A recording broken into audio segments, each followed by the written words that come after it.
It's Monday on Your View. Welcome to the show. I am Murayo Afolabi Brown. As always, I have the ladies with me. Hello, Mariam Longe. How are you? I'm fine, How thank you. Weekend? Weekend was good. Spent a bit of it with you. Yeah. I don't know, is that a surprise or can we talk about it? So we had the recording of our Your View Children's Day episode. It was amazing. We had kids from different schools. And then we had this brilliant, amazing, smart, intelligent group of children that, took our table and co-hosted. I'm like, just sign your resignation letters, all of you. The next generation is ready. Yes, and they are so smart. Yeah. But there was one thing that stood out for me. There was one of the conversations they were having, and they were talking about, would you rather be stuck on an island? Yeah. And a lot of them mentioned their fathers. They said, when we were growing up, we hardly mentioned our fathers. And it just says to me that our fathers are doing a lot. You are becoming more involved. So well done, well done. And the children are seeing it, so well done. Fantastic. How are you doing, Tokwe? I'm doing What part of the world were you in? I went for a wedding. I haven't gone to a wedding in the longest time, and one of my church members was getting married. I was the unit head. I stepped down as the unit head in the first quarter of this year. I knew I was going to be very busy, and I wouldn't want to do something half-heartedly. He's the one I handed over to. And I've been praying that, God, we need a wedding in our team. Yes, because we have a lot of single people, and I really want them to find that fulfillment in marriage. So this one, everybody showed up at church. It was beautiful. I had to be there. And then yesterday, I watched Fumilayo Ransom Kuti with my husband. And it was like, wow, such a beautiful story. I did study history in school. A science student things, and I felt educated. I felt inspired. I felt like, as a woman, Tokwe, you think you are gingering people, you have not started.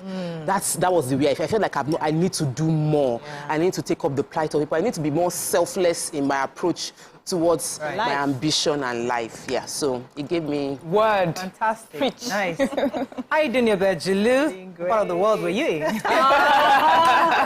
Well, I flew into Kigali Thursday night, Rwanda for the weekend, just the weekend. I just needed to rest. Big girl things, right? Yeah,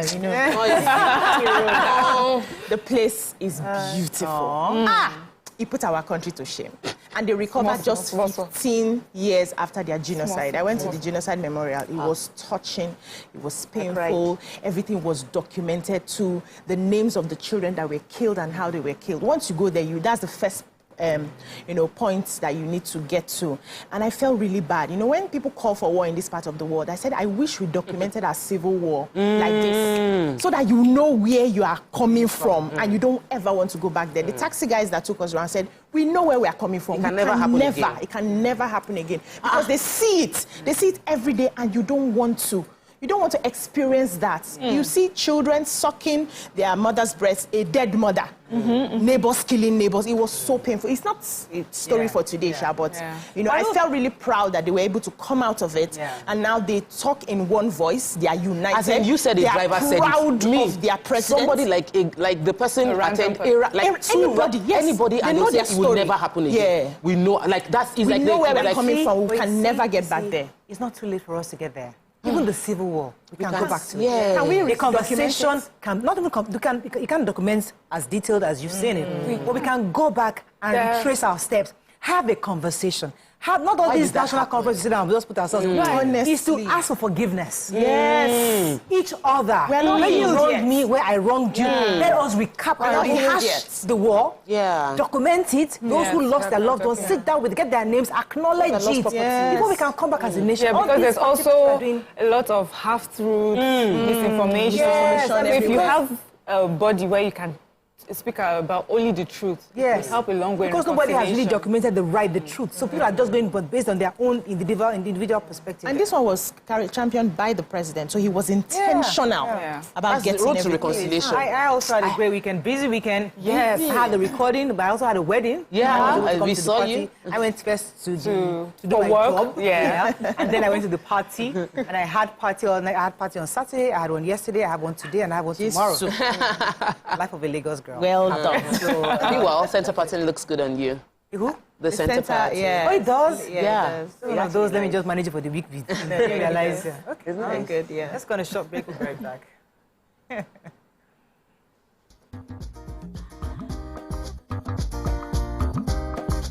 Stay tuned. Your View will be right back.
The Nation. Tinubu likely to get minister's performance record this week. Olakuleyin declared to be called for the third Olubadan. President Oke's panel on green economic drive. Central Bank withdraws cybersecurity levy circular. Anxiety over Iran president after chopper crash. And 4,000 Nigerian students in Germany. Okay, which story? So the cybersecurity, the president, an order had gone out before by the CBN that there would be 0.5% levy on all electronic transactions. That is supposed to serve as a cybersecurity levy. It's supposed to support the prohibition, prevention of any cyber issue that can come up. Cybersecurity issues. Any cybersecurity issue. So Nigerians had complained this is undue hardship, already facing several challenges. Why would you bring in this levy now? And in the responsive nature of this administration, they have withdrawn it. So the circular that came out on the 6th of May that they were going to be putting this levy. And now another circular has come out to say they would withdraw the levy. That the new circular suggests that the CBN will be reevaluating another approach to how to fund its cybersecurity initiative. So the initiative of how to fund cybersecurity challenges are valid, but the process of funding it through imposing a new tariff or levy on every single transaction seemed unfair to the citizenry. I expressed the same complaint. We are all in it, but I'm happy that they've reversed it and they'll start finding other creative ways from all the other charges that you already have to make money. Yeah, so the president has approved the establishment of a committee to oversee green economic initiative known as the Presidential Committee on Climate Change, Climate Action and Green Economic Solutions. The committee would coordinate and oversee all the policies and programs on climate action, green economic development. And this move is to remove constraints to coordination, foster a whole-of-government approach to climate action programs, and provide an efficient governance architecture. Also to ensure that relevant institutions in the sector are plugged into the president's vision and are collectively implementing the renewed hope agenda on climate change. So, of course, the president will chair this committee that has the Minister of Environment, it has Ngalale, Lazarus Angbazo, that's the CEO of Infracore, so many others. And I was looking, I thought I saw Miriam Longest somewhere, but I didn't. No problem. You saw it, right? Okay, but we'll confirm. Yes, we'll confirm, but not in this paper, right? Anyway, so I think it's a welcome committee. Major headline. So the president, Bola Ahmed Tinubu, is expected to receive the scorecard of members of his cabinet this week. We know that the administration is going to be 1 year old, but the ministers will be clocking 9 months in office tomorrow, since they were sworn in August 21 last year. Now, the scorecard of special advisors and heads of key departments and agencies will also be delivered to the president. The said 48 ministers were inaugurated by the president, but they are now reduced to 46. We know that Minister of Labour and Employment, Simon Lalong, had to resign into the Senate after his victory at the Court of Appeal.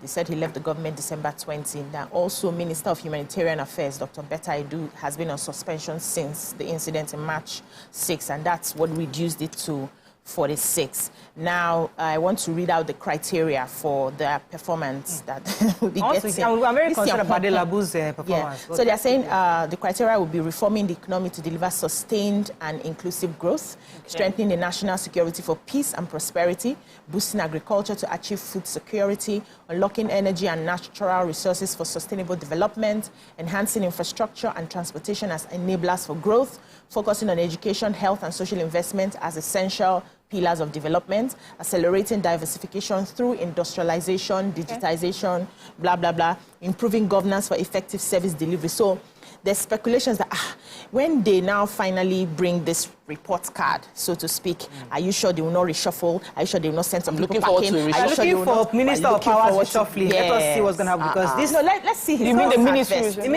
The minister or the ministry, the entire, they need to reshuffle. Something has to happen. Have you paid your April bill? Or sack? Many Nigerians in that band, they have not paid. Guys, over the weekend, many people have not paid band. Even we have not in our house. They've not cut your lights. No, they say I'm cut it. I'd rather do generator. Rather do diesel. You don't want it. The money they're expecting, they're not going to get it. This month, what we have spent for power. No, it's not postpaid. It's not. I mean, it's not. Don't worry, we're on your side. Don't worry. We are banding together. We are banding together. Anyway, Olubadan designate Oba Owolabi Olakuleyin. Yes, sir. Okay, so he is now the Olubadan designate, and all the hurdles he needed to scale has been scaled. All they're waiting for right now is the governor's assent to his becoming the official Olubadan. According to the reports, the governor, Ayo Makinde, is currently out of the country and is expected any moment from now. So he will be the governor who traveled out of the country last month. Is expected back anytime. It's 8-year-old Olakunle, prominent businessman, politician, Balogun of Ibadan land, is expected to be succeeding the late Oba Lekan Balogun, who passed on 2 months ago. So we're pretty waiting for the president, the governor himself, to sign up. And once he does that, we'll have a new Olubadan on the stool. Okay, the Punch. Federal government may slash 6 trillion naira fuel import. Helicopter crash. Iranians pray for missing president and minister. Cocaine seizure. NDLA declares couple wanted. FG begins housing construction in 4 states. 8 manufacturers suffer 627 billion naira forex losses. 386 abductees rescued during Zambia clearance exercise. And MPC may raise interest rate again on Tuesday. Okay, which story? Major headline. Major headline, go ahead. Yeah, so I was interested in the housing story because I know that will stimulate the economy, but the major headline looked good because Dangote was talking at the Africa CEO Summit in Rwanda. He mentioned you and Dangote were in Rwanda together. Yes. So, I didn't go for business. I don't believe it. I don't believe it. I went for Rwanda. I don't believe it. I think there was a Dangote connection behind. Dangote couldn't come and see you. Yes. How can he not come and see you? Newspaper review. Let's continue with the good news. He was saying very boldly, somewhat flauntingly, that Nigeria will not have to, that the Dangote refinery in Nigeria can successfully cover the entire Africa's need for Jet A1 fuel. Wow. Okay. Can cover West African need for Fuel? PMS and diesel. And that in the next 4 to 5 weeks, when they start producing that the normal petrol, that there will be no need for Nigeria to import any petrol at all. We will have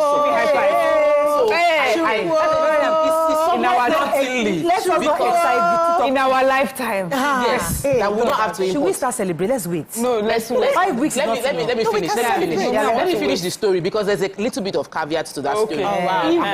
If Nigeria has capacity to supply the crude oil to Dangote, but because of what some of our brothers and sisters and people in the sisters, let me call it fully, in the south, in the creeks are doing, and the stealing of crude oil, we might not be able to supply Dangote the crude oil required. So if Dangote has to import crude oil to refine, then there might be a little bit of problem. But still, we will not have to pay transport costs for the fuel that we're going to be getting. So it's still a good. It's sort of let's keep our celebration. 5 weeks, Abi. Let's keep. Let's not. Diesel is already on ground. Yeah. Aviation fuel.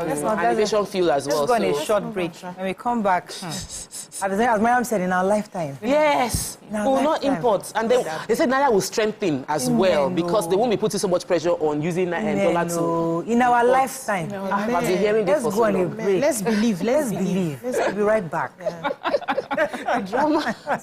People are dramatic. Stay tuned. Your View will be right back. Ladies and gentlemen, welcome the grand comedian of the Federal Republic of Nigeria, Gbenga Adeyinka the First. OJ right here, 7 of 7, like you already know. Gbenga right here, 7 of 7, like I'm beginning to know.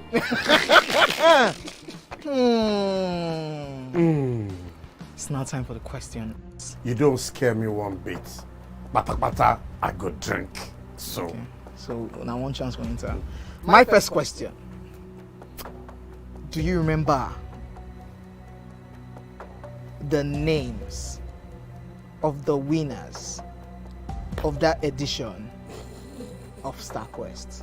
Of course I do. Why do you? And I hate myself for this because I have this question for you. Final question. No. Where outside Nigeria and what year? Think you're the only one that can be wicked. I am thinking because I know back in the day. Don't think. Answer my question quick. You are thinking too much. I don't like it. The UK. Final answer. Okay.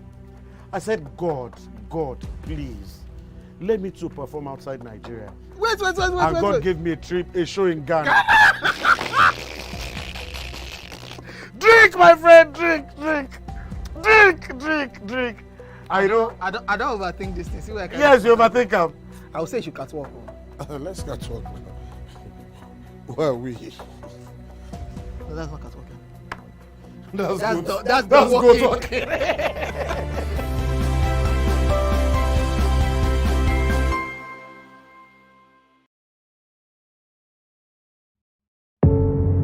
Doubt and fear doesn't occur at the canvas, it shows in the canvas. It shows the conation of raw earthen material slabbed, stroked and molded at a pace provided by the doubt and fear. Every move way in the struggle of one to the other, merging the past to the present, brushstrokes of colors seen but not known. For when the wailing stops, the pieces settle down in abject beauty erected for a century of a century. Speaking, advocating, protesting as the arts are meant to be.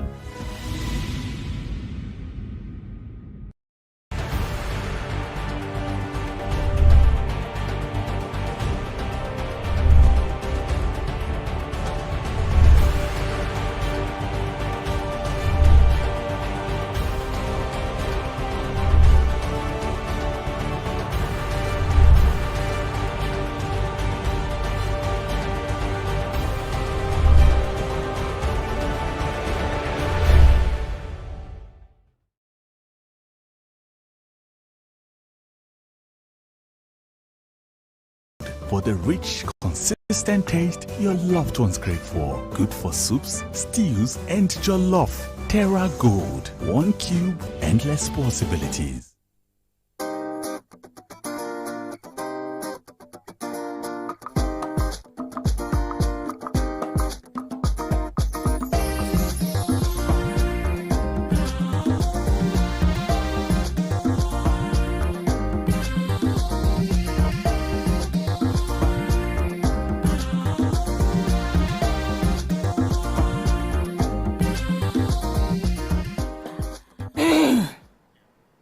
Thanks for staying with us. We're still reviewing Punch. Have a story? Yes, so I have a story from Iran. So the report says fear and worry weighed on Iran Sunday as the Islamic Republic waited for news on the fate of President Ibrahim Raisi and his helicopter as we know, the helicopter went missing in a foggy mountain area. Of course, while waiting, we heard from the European Union, Saudi Arabia, countries who were involved in the search. Unfortunately, this morning woke up to the news that the helicopter was found and the president and the foreign minister, sadly lost their lives. So our heart goes out to the people in Iran. Yeah. You know. The Nigerian army said yesterday on Sunday that it had rescued 386 people, mostly women and children, from Sambisa forest from the Boko Haram insurgents. The acting, that's fantastic news, because we always follow up NDLEA, but we also have to follow up on the Nigerian army. The acting general officer commanding 7th Division, Brigadier General A.J. Haruna, said the abductees were rescued during a just concluded 10-day clearing operation in Sambisa forest. According to him, some of the abductees had been in terrorist captivity for as long as 10 years before their rescue over the weekend. Haruna also spoke to journalists at the local government area, says Operation Desert Sanity 111 was to clear Sambisa forest of the remnants of all the categories of terrorists, as well as provide them, those who are willing to surrender, an opportunity to actually do so. Really happy that the Nigerian Army was able to do that. Rescue women and children in Sambisa's forest. Well done. Okay, so 8 manufacturers, including Dangote, Bois, Lafarge, saw their foreign exchange-related losses, said it's risen to 627.7 billion in the first quarter of the year alone. This was according to findings by The Punch. So it said according to analysis of the financial statements of the firm, which was published on the Nigerian Exchange Limited, the listed firms included Lafarge Africa PLC, Bois Foods, Nestle Niger, Bois Cement, Dangote Sugar, International Breweries, Nigerian Breweries, and Dangote Cement. Even BC's Business Empire is part of it, even though they didn't write it here. Yes, says since the turn of the new year, the Naira, that was floated a year ago, kept witnessing dramatic depreciation, and the height was when it got to 1,900 to $1. Though it's fallen, it's still going back up again, and it's been affecting their businesses. They calculated their losses for those of them who transact in probably getting the raw materials, in dollars. They lost a lot from the profit that had initially declared. And in another news, they also said that manufacturers are complaining seriously that the goods in their store are increasing in price even while it is packed. They really do not understand how they are going to sell out the goods to the people who do not have the purchasing power to even purchase anymore. And it's becoming a problem. So it's something that probably the federal government may look to seeing how they can sort them out, maybe by giving them a bit of a concession for some of the taxes that they pay when they are bringing in their raw materials into the country. See how that would help. Daily Sun. NLC TUC insists on living wage, say no going back on demands. 2027, Obi's supporters begin mobilization and set up committees. Tinubu chairs 25-man presidential committee on climate action and green economy. 2 beheaded, 7 kidnapped, houses burnt in Ebonyi community. NDLEA declares couple wanted, arrest 4 cartel members over cocaine seizure. Reps propose election petition conclusion before president and governors swearing in. Serap sues governors, FCT, over failure to account for FAC allocations. And Reps Speaker to Ganduje set up machinery to reconcile aggrieved APC members. Okay, which story? The major headline, the NLC, TUC, and the insistence on a living wage, they gave us a breakdown. NLC, in a statement released by its president, Joe Ajero, detailed how they came about the proposed 615 minimum wage, 615,000 naira as minimum wage. They said accommodation costs at 40,000 naira, electricity 20,000 naira. I don't know the electricity, definitely not Bandeo. Water 10,000 naira, kerosene / gas 35,000 naira. The cost of food, according to them, should be about 270,000 naira per month, gauging it at 9,000 naira per day for 30 days. They also included the fact that there should be 50,000 naira for medical bill, 20,000 naira for clothing, education 50, sanitation 10,000, transportation 110,000, resulting in a total of 615,000 naira. And they said that this is what they view as living wage. They complained about the lack of transparency and good faith undermining the credibility of the negotiation, that the government isn't willing to negotiate with them, and they cannot in good conscience accept the wage proposal that will result in the reduction of income of federal level workers, that those that are receiving 30K right now are being augmented by the president's 40% peculiar allowance as well, which also, yes, which covers a few things, and that they are open to negotiation, but they will not take anything less than a living wage. So now we need to redefine living wage according to their breakdown. The government too will do their own breakdown and justify it. Okay, so I have Peter Obi's supporters group. So the supporters group of Peter Obi, that's the presidential candidate of the Labour Party, put together a group called Obedient Harmonization Committee. They have commenced mobilization and have even set up various committees ahead of the 2027 polls. No. I mean, it's the beauty of our democracy. I'm happy that they are mobilizing. Yes. So the president, Judge Joseph Inan Maigari, very strategic. So they didn't get somebody that is officially obedient. But Joseph Inan Maigari. How do you know? I don't know. I'm just saying, as in, there's enough from the East. Name. I'm saying. Yeah. So it doesn't mean all the Easterners are obedient. Okay. What I'm trying to say is that Joseph Inan Maigari is as the president Nigerian of Obedience Harmonization Committee was a very strategic move because when you if you cannot get that, just read the paper. Read the papers. Thank you. Received wide acceptance across the country, and the nominated volunteers have accepted to work for the Anambra State governor. Everyone is aware that they have been assigned a delicate task whose execution, success or otherwise, would have critical and far-reaching effect and consequences for the land and the nation in general. So we're happy that, I'm just excited because the truth is that the beauty of democracy is when you have various groups coming together and trying to challenge status quo, which is that's what democracy is about. So we're happy that they're working towards 2027, which is helping to keep the people on their toes to understand. So I have 2 people have been beheaded and 7 others, including women, abducted by suspected warlords in Ikachi, Akparata, Effium community, Ohoku local government area of Ebonyi State. They said about 2 weeks ago, suspected fighters had attacked Inikiri, Umwezioka in the community and killed 11 people, including a pregnant woman, children between the ages of 2 and 12, elderly men and women, and burnt 30 houses. In fact, they said a healthcare center that had been built by an international organization was also burnt by these warlords. And then they now say that warlords had come in around 3 a.m. and killed these people. So they're looking at it that it may be like a reprisal attack. So they've been fighting. They say this war has been going on since 2021, January 21st, where they just go into each other's communities and kill people, pregnant women, children, nobody is safe. And the community leaders are asking, government to please get involved in a way that can bring back peace and security in their communities.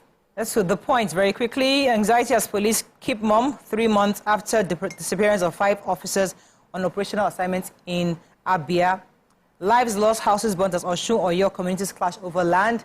And Aida Tiwa APC in dilemma over choice of running mates. Okay, which story? So there's been a land dispute between Paku village of Okeoba, Iwo local government area of Osun State, and the neighboring Ofaibo village in Lagelu local government area of Oyo State. And that resulted to a loss of lives and property. Said it happened Tuesday, May 7, 2024, between 6 a.m. and 7 a.m. when some farmers at Paku village reportedly attacked by some thugs from Ofaibo. The Paku village farmers were on their farm to harvest palm kernel, and they were reportedly shot by the gunmen. It said one of the casualties of the bloodbath was a student of Umar College of Education, Iwo Toib Adewale. He was killed in the attack. There were houses reportedly razed at Paku village. Adewale was, according to them, the governor of his class. He was studying English and political science, and he just lost his life like that. So it was an issue between the 2 villages. They said they had gone to harvest their palm kernel at the farm. And, by the time they got there, they found that it was like an ambush, and then it started killing them, and they retreated to Offa just like that. Right. Now, the leaders of the 2 communities are rendering 2 different accounts of what's actually happened. I think it's something people should just read to have an understanding. Okay, should we move on to leadership very quickly? Despite strikes, falling standards, 67 varsities produced over 6,400 first-class students in 3 years. Army falls coup attempt in the Democratic Republic of Congo. Bandits kill 6 farmers in Kaduna. And Iran president feared dead in chopper crash. Yes, I took the coup attempt to topple the democratically elected government in the Democratic Republic of Congo. They said the country's army was able to foil this attack. They're saying that these people were mostly Congolese and foreign fighters. They attacked the house of the former chief of staff, who is a close ally of their president, on Sunday. They say about a group of 20 assailants in army uniforms assaulted the residence, and then an exchange of gun fire followed. Some suspects have also been arrested. They said 2 guards and assailants were killed in the attack on the chief of staff's residence. Spokesperson and the Japanese ambassador says. Anyways, they're also trying to say that some of them were linked to a formerly exited politician. So I guess we'll know a lot more as the story unfolds, but it looks like they did a good job in protecting their country. So well done off enemy.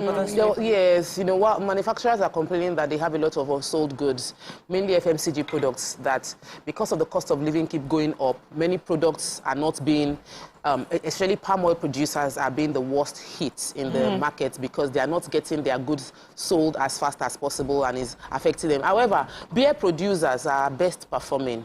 Somehow, when they're stressed, Nigerians are still drinking to reduce their stress. Wash down the That was the interesting part I wanted to highlight, but really, we're still throwing parties. We're still throwing parties, though. Right. Let's go on a short break. When we come back more to our hot topic of today, stay with us. We'll be right back.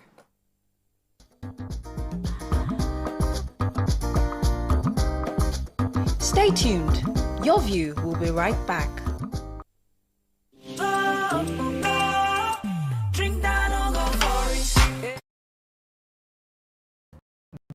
This is 7 of OJ. My hands tonight on this social experiment called the 7 of 7 is Owen G. What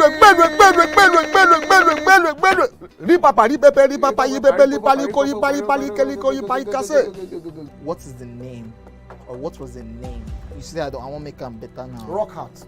No, of the goats when they brought it on stage. The name of that goat. Yeah. We should go there. No, that one easy now. I'm just drinking this so that I can ask him my own questions. It's not because of Buga. he didn't get it. You know. Okay. Mention 10 female stand-up comedians in Nigeria. See, just mention their stage name. If you annoy me, you will mention their real names and the year they started. And if you annoy me further, you mention the names of their husbands and the names of their children. Try me now. Okay, mention their name. No, let's just. No, wait. No. Name, real name, stage name, husband name, children name. 10 of them. Even the 10. That's a lot. Eh? That's a lot. Did I cut your question for you? Yes. When you were happy now. With your hunchback. That was it. You are wasting time. We don't have time. See, my brother, before we go on a commercial break, you are stubborn. And I told you since. The fact that you play this your hair does not mean. You understand? See this bad hair you are looking at. It's experience. I've suffered before you. But I try now. When you there during the military era of Abacha and Babangida, you know what happened? I be Gen Z. So that Gen Z, I call for I will remove 4 out of 10. That's like 4 out of 10 they passes. Don't drink this thing. Where baby you are on here. Drink out. If I land you.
Thanks for staying with us. Amidst economic hardship, the federal government has come under fire for its recent decision to subsidize the 2024 Hajj with, wait for it, 90 billion naira. Despite allocating only 50 billion naira for the student loan scheme of the 2024 budget, according to reports, the present subsidy is a horse of another color because the intervention is not outright sponsorship, but a rescue mission. What are your thoughts on it? Let me add a bit to that. Rescue mission. Despite the infrastructural deficit, the funding that Minister Adelabu, of Minister of Power, said he needs liquidity to fix the infrastructure for power sector, so that people like Bande, at least, we can have the electricity, because now they are the ones suffering. People have electricity to pay pain. We are paying cost-reflective tariff. So this money you're looking for, 90 billion couldn't have helped. No, it's for Hajj. It had to help. Well, what are your thoughts? Because maybe we don't know what we're saying. It's possible that there are some areas that in governance that those of you are totally oblivious to. So maybe you can call us on the zero number, the numbers on your screen. So explain to us to give us better understanding. 081 0764 1679 090241 63440. You can also tweet to us at TVC Connect. Please hashtag YourViewTVC so we can read your tweet. So it doesn't look like I'm talking from two sides of my mouth, because last week also we acknowledged that politics is local. Yeah. There's certain things that people say they want or they need, and you must address and give them that. Even though you might know better that something else is better, but you must also understand and consider what they are requiring. Because if you don't do that, there's a likelihood that you will not come back. Even the Senator Ndume alluded to that in his statement. So there's two sides. It's either you do, it's a catch-22 situation. Either you do, if you don't do, it's a problem. If you do, it's a problem. Which way do you go? So that's the conversation we're having this morning. This is a purely religious exercise. Let us remember, the decision to go to Hajj is a purely religious exercise. The last I checked, Nigeria is not a we're not a one religion country. I also note, let me just put the facts out there. The Hajj fees were determined last year. People were told how much to pay. The exchange rate was at the time pegged at 897 naira to $1, and it was 4.9 million per pilgrim. And it was based on this that the cost was given. Suddenly, right now, the price had jacked up by 1.9 million naira per person. And it is the difference of that 1.9 million naira that the government covered for all of those who have indicated. That's why they said it was a rescue mission, because people had already paid, they are going to Hajj, but the price had gone up. So the forex prices... So 90 billion is just from that 1.82. That means the real figure. Yes. The commission real figure needs is 230 billion to sort out the fair differential caused by the forex. The 90 billion is not very out of the 200. So this is the money... when they sell us religion, and we buy it without understanding your pocket. Tread carefully. No. Religion is a very sensitive matter. Because I have on both sides, Christianity and Islam. People would sell their cars, sell their house, and take it to church because this is what I've been told. Without understanding reality, then government itself will now join. So if individual decides that I'm going to use everything I have in my lifetime to go to Hajj, but the government, understanding the full scope of what their core responsibilities are, should not also fall into that same line. So Nima has educated me on this matter, and I hope Nima is watching so she can call if I'm wrong. She had told me that the reason she hasn't gone on Hajj, even though she had been offered, was because according to the Islamic tenets that she quoted to me, was that it is when you can afford it. You are supposed to sponsor yourself, or maybe your direct family member sponsors you on Hajj.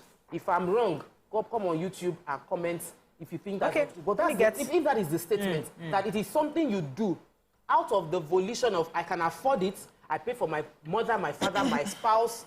Why is government getting involved in paying this? And they've been doing it. It has become a culture. No, it has always been. It's become a culture. Let me come to the other ladies. It doesn't mean it is right, and not today. This is not the right time to do it. Miriam, your thoughts on this? What? We should say what Tope has said, what we have said before. We will just repeat ourselves. It's wrong. The way you introduced it shows, how we feel about it. We're confused. And right now, at this point, I think what I would suggest is a referendum. Let's find out, because a lot of these conversations I've had will blame government for, participating in this way. Yeah. But then they are participating for the people of Nigeria. So they are a group of Nigerians that expect that government should do this. So I would like to ask those Nigerians how they feel about it, knowing that 90 billion is going to be taken out of our treasury to fund just their trip back and forth for pilgrimage. Meanwhile, from the same states that they are from, we have schools, we have dilapidated schools, we have out-of-school children, we do not have enough health facilities, dilapidated health facility infrastructure.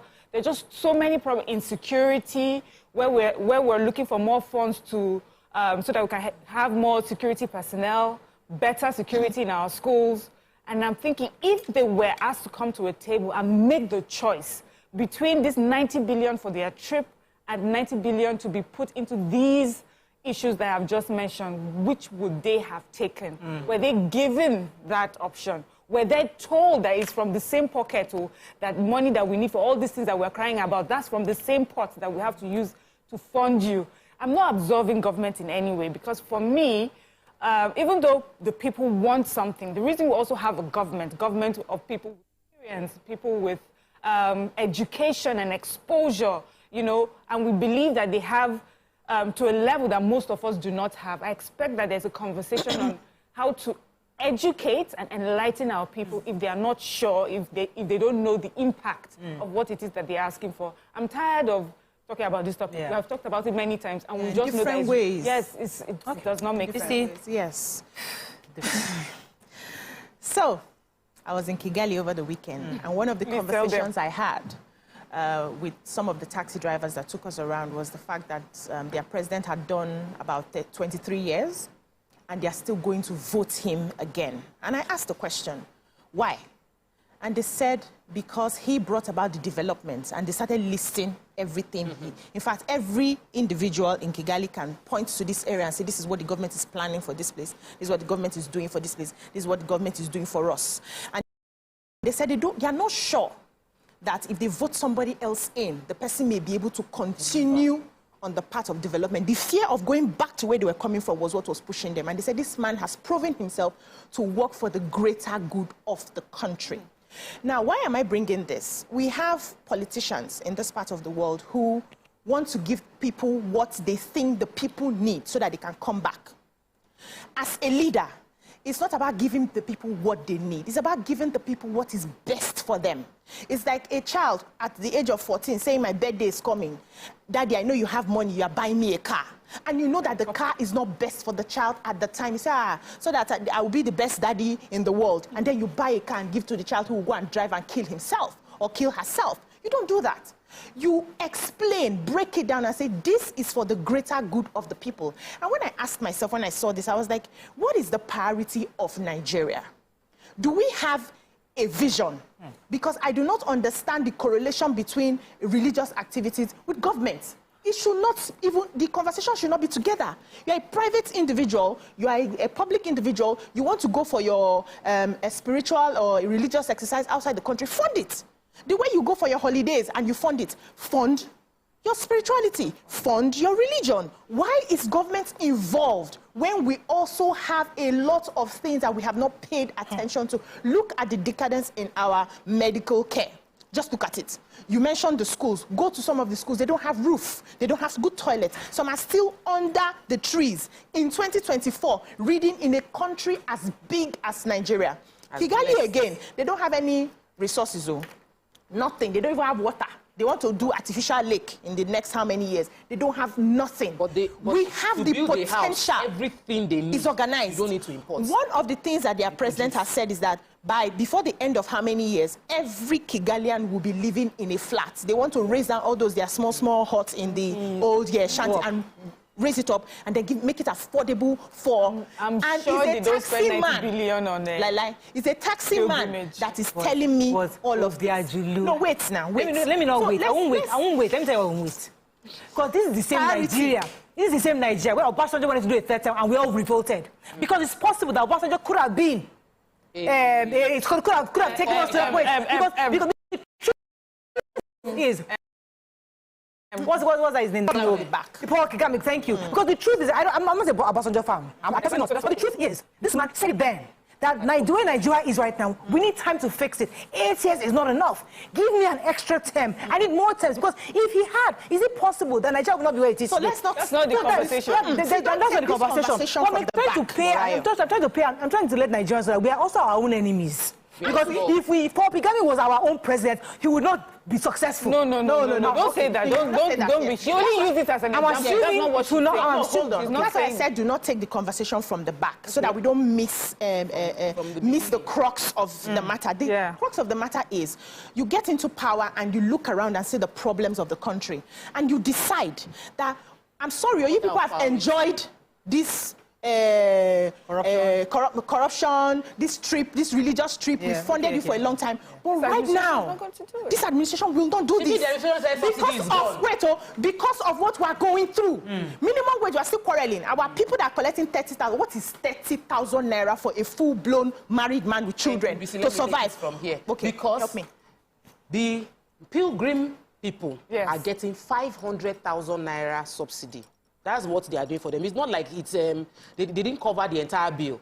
So they are paid their own personal money. Yes. Is the difference? Yes. It should not concern each of them. They said each of the pilgrims will be getting 500,000 naira each.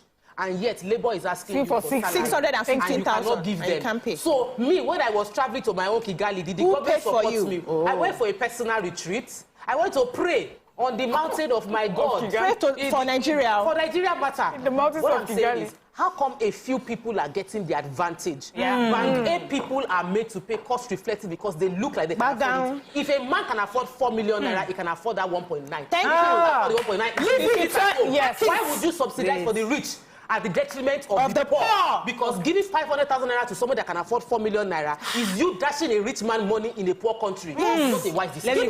Give me five because that is worthy of assimilation. Yes. Let's go on a break. When we come back, there's another part of Don't Touch No. Okay. Stay with us. There's no party. They're all the same.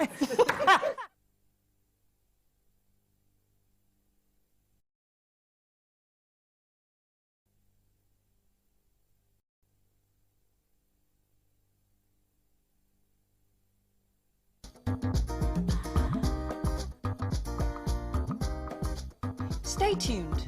Your view will be...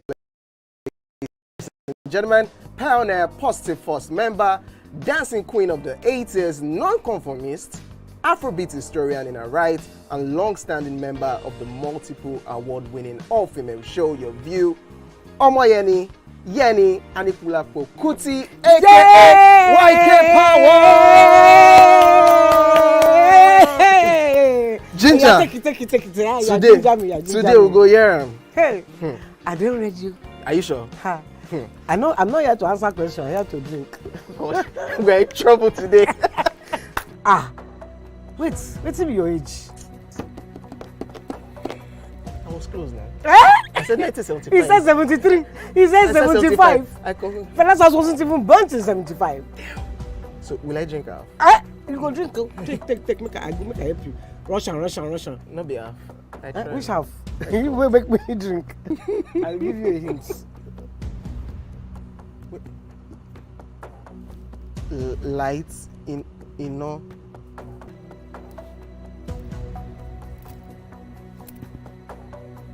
Nepa Road. Nepa Road in Abeokuta. First of all, my brain cannot memorize everything. A big black bug. A big black dog. Bug. A big black bug. Oh, sorry. A big. It don't start. Ọmọ fẹlá. Ọmọ Anikulapo Kuti. Wọ́n rò pé kí ni kékeré yìí. It's by Audison. It's not by Audison.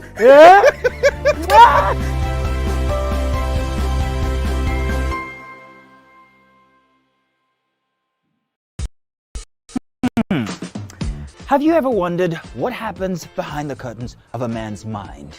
Or perhaps you're one of those who wonder what men talk about when they gather. Well, here goes. Imagine what it takes to put together the perfect cocktail. Or maybe mocktail. We need a bit of sports, a sprinkling of current affairs, some very deep topical issues, and last but not the least, a healthy dose of grumbling of those we love to hate. And yes, you guessed it, women.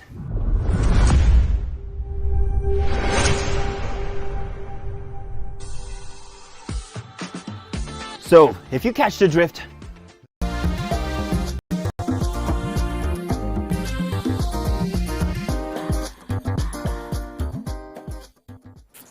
thanks for staying with us. We're still discussing this 90 billion naira money that the federal government has allocated to pilgrims recently. And the angle that I was saying that we are yet to touch on is this issue of Forex. We're all saying that. You know, I always complain that we all just travel, carry our kids abroad. But the truth is that the fact that you're even going to buy money from an international airline, you're going to pay for housing, accommodation in a foreign land, all the stuff, all the money you're going to take, we need to get dollars for it. This is part of the problem. If a government is therefore willing to sacrifice 90 billion naira to convert, obviously, to Forex, USD, that's a problem. It is. So you're saying on one hand, you're saying renewed hope. On one hand, you say, I've removed subsidy. On one hand, you're saying, please tighten your belt. On the other hand, you are giving 90 billion naira to some people to say, okay, you have to go and do, let me help you, let me rescue you for 1.9 million difference, and give you for pilgrim to go and get Forex. Makes no sense because it's like saying renewed subsidy as far as I'm concerned in this case. Because, yes. A different version of subsidy. Why are we cutting from one place to put in another? Robbing Peter to pay Paul. Why are we stopping some people, asking them to tighten their belt, and then we put it in another area where it's just to travel?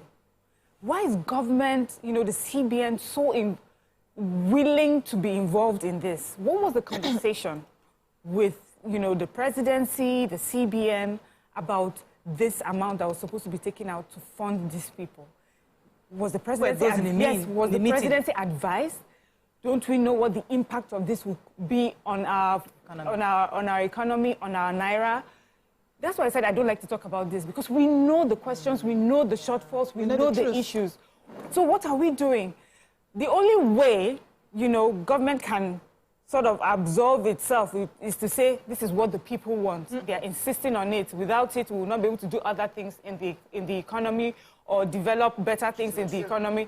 I don't think so. I believe that if we engage people and let them understand what it is that they are doing or asking for, it will be different. What is it about? Okay, let's talk about these countries that we go to for pilgrimage, Israel and Saudi Arabia. Why can't they give us subsidy? After all, we go to their country, promote in large numbers, and we help their economy when we get there. Why don't they say to us, oh, we see that you people are struggling this way. Because of this, we're going to subsidize fares for you. We're going to subsidize accommodation because we need the Nigerian prayers. We need the Nigerian group. Every time you come, it makes a difference in the heavenly realms, or it makes a difference in our economy. Why don't we have those sort of creative conversations instead of furthering diminishing the value of our naira? I don't. If they give 90 billion to Onyema, the Air Peace guy, okay, no, let me get Onyema. Let me give you 90 billion naira. Get more airlines across. That's helping our own economy. That one is easy. He's even a businessman. He can. I'm just saying that. Keep the money within Nigeria. Why are you giving this money outside? Yes, don't even give this money in this case. That's what we're saying. We have issues we need to solve here. In conclusion of my earlier analysis, right? While I was doing a comparison, if the poor man cannot feel the impact of your administration, if you like, spend 20 years, spend 30 years ruling or leading, you have failed. What makes your leadership stand out is the fact that the man on the street can feel the impact of your administration. Yes. The man on the street can have the basic amenities, the basic, life will have value and meaning because the man is not struggling to eat, he's not struggling for healthcare, he's not struggling to educate the children, he's not struggling on those levels. Once every individual who is poor in this country cannot feel the impact of the administration. If you like, do because you want to come back, you have failed. And posterity will hold you to it. And that's why we have a difference when you go to other countries and you see how contented the people are. We are not contented here because we are struggling for everything. And we watch. You are complaining about young people who are getting into crime. They are watching. 90 billion, go for this one. This one, go for that one. That one, go for that one. They have to find a way for themselves. Because that same young man would have a poor mother at home who cannot get medical care and may die of malaria because they are not able to see common malaria drug. What do you tell them? Tomorrow we say we need to, you blame the middle class. Let me take this call. Good morning, you're live. Say it's middle class. Good morning, you're live. Go ahead, please. Good morning. Morning. We can hear you, Kubura. Okay. Please, people should advise the government that this is not our priority now. We have to spend money. So if you know you don't have the money to go to Ghana, please stay in your house. It's not our priority now. We have so many problems at times. Why are they treating us like this? I think we don't even have common sense in this country. Why are they treating us as if we are toys? Take teddy bear. It's not fair. They should praise those who doesn't have the money to go to Mecca. They should sit in their house. They should build their home. They should forget about the Mecca for now. For heaven's sake. Okay. You see, going back to what I said last week, because as I said, I don't want to talk with two sides of my mouth. I do agree that politics is local. I do agree that people have their own peculiar needs. We've heard also from the ladies that, yes, as a leader, you should want to see above and beyond. Yeah. Have a vision. But sometimes you can have a vision, you want to go and build a school in the village that they're not interested. All they want is to learn maybe their Bible. They want to they are okay. Because there are some villages around the world, in Indonesia, in Malaysia, where they are fine, they are fishermen, their kids are raised to fish. And they don't need all your extra amenities. The one is that when I'm ill, we have herbs that we used to heal ourselves. We have where we are educating our children. Are bandits attacking their villages? I'm saying that. Are they kidnapping their wives and their children? The point I'm trying to make, Miriam, hear my point. Okay. Politics, governance sometimes is local, such that people have a specific need. So if a community say my own need is to go to Hajj, all I want, the only thing I am concerned about as a Nigerian citizen is that the government can support me, because that Hajj is the most important thing for me and my entire community. And I say, okay, that is the only way I can get these people. So you don't need the Hajj, but somebody else does need the Hajj. If I were the government, this, you will write your name down as a member of a community saying that this is what you prefer to the issues on ground. Because we read what is happening in the local communities. Yes. They tell us they have come and taken over our community. We are paying taxes to bandits, to warlords. Our children have been kidnapped from schools. And you're from that same community. You want to go for whatever pilgrimage, whether Hajj or Jerusalem. You will write your name. Let the people in your community know that this is what you're asking for. Because it does not make sense, right? That the sort of issues we're dealing with. See, if it was a time of boom where things were okay, money you understand, this is something that the government may get away with and we'll say, okay, this is government's way of sort of, making people enjoy even more of the largesse that the country is enjoying. But we're in a serious situation. Yeah. We're not talking of just the exchange rate. Yeah. We're talking of the criminality in all forms. Yeah. We're talking about war against drug abuse. We're talking about the bandits, the warlords, constantly community clashes. And every time we have these conversations, we hear them say we do not have enough funds. We can't cover security is porous because we don't have enough funds to train more people, to employ more people. We don't have enough funds in our hospitals. That's why we don't have doctors. Our doctors are leaving. So if you have these issues, how is Hajj the thing that you believe that the local community is asking for? You're not listening to the right people. I do not believe that our president... Thank you. Let me pause you for a second, I want to get your point, but let me take this call. I've been holding for a minute. Good morning, you're live. Hello, good morning. Good morning, sir. Go ahead. Yeah, Abdul Hamid. Yes, go ahead. Yeah, I'm calling from Nigeria. I quite agree with your views over there. And in fact, I am 100% in agreement with every one of you there, especially in the case of the Kingali issue. But my question is this. Why is it that when it comes to Mecca, that you people normally raise eyebrows? Of recent, during December period or Easter period, this state government, even Lagos state government, sent some people to Jerusalem, and they were subsidized. I heard it on the news. You people, you heard it there. Why is it that you don't complain there? Or is it only matter that they normally subsidize? No. They normally subsidize for Jerusalem also. Yes. They normally subsidize for when it comes to culture. I think what we need to do is for us to be fair enough to ourselves. Let us be fair to ourselves and tell our government straight that anything that has to do with religion, anything that has to do with culture, they should hand over the transfer of it now. Let us save the economy, let us save the interest of the market. That is my point. Thank you very much, Abdul. You're absolutely correct. Thank you very much, Abdul Hamid. We absolutely criticize both for Jerusalem and for Hajj. So maybe we should just stop saying Hajj, we should just religion. But I have said the truth is that even on this table, we have criticized, even on this table, even this conversation, we have criticized that both religion, Christianity and Islam. It's not just because the vice president used his mouth to say 90 billion for this particular now, if we had seen that figure during that time, it's possible that we've discussed. We have discussed. I know we have discussed. I'm just saying that we've discussed going to Jerusalem being sponsored by the government on this show. We even mentioned it. The first thing I said was religion and religious practices. Government doesn't have any business in it. At all. People hear what they want to. Yeah, from their own filters. But we'll just let me take a few comments. I'll come back to you. Oh, yes, you want to say something? Yes, please. I was going to talk about the fact that our president has constantly displayed himself as a very courageous person. He's someone that is not scared of saying it, that this is, we cannot continue like this. Taking decisions. He will make the decision. So when Mariam said it, it was like she took the words from my mouth that he's getting wrong advice. You know, because no matter how amazing you are as a leader, your lieutenants are extremely important. If people around you do not buy into, like Mariam is always saying, do the people around the president understand what new hope means? Renewed hope.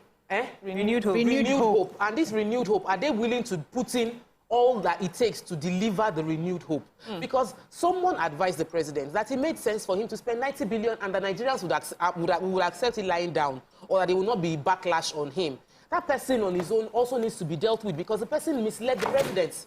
Because right now is not the time for us to be having conversations like this. There are many more pressing, more important issues to discuss as a nation than for us to spend this very important Monday morning to be discussing how 90 billion is being appropriated into minute things such as Hajj subsidy.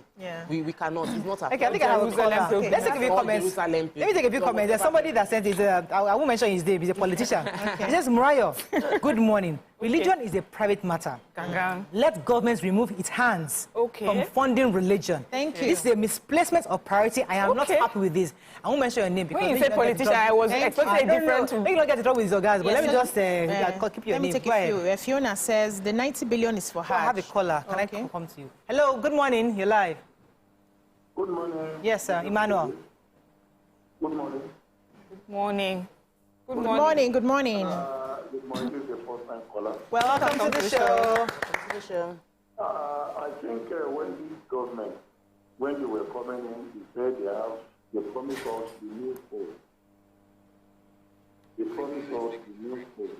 But what we are seeing now, honestly, is far, far different from the new anything. 90 billion to how many percentage of people? People are hungry. People couldn't go to school. I was driving out this morning, come and see crowds on the road looking for buses. People couldn't afford 2 square meals anymore. There are some students that are in institution that they are at home now. Their parents couldn't afford school fees. And this government are paying villages. That is wicked. Thank you. Thank you very much. Let's take a few comments and we're going to break. So Omar Shalewa says, it's not poor people that paid the previous fee. Poor people do not reason Hajj at all. It is mostly survival that concerns the poor man. Transportation, education, healthcare, and food. And they said, Niger says, how can a nation as poor as Nigeria subsidize religious trips more than the student loan of the university students? You know, more, messages here. But I wanted to just quickly say something.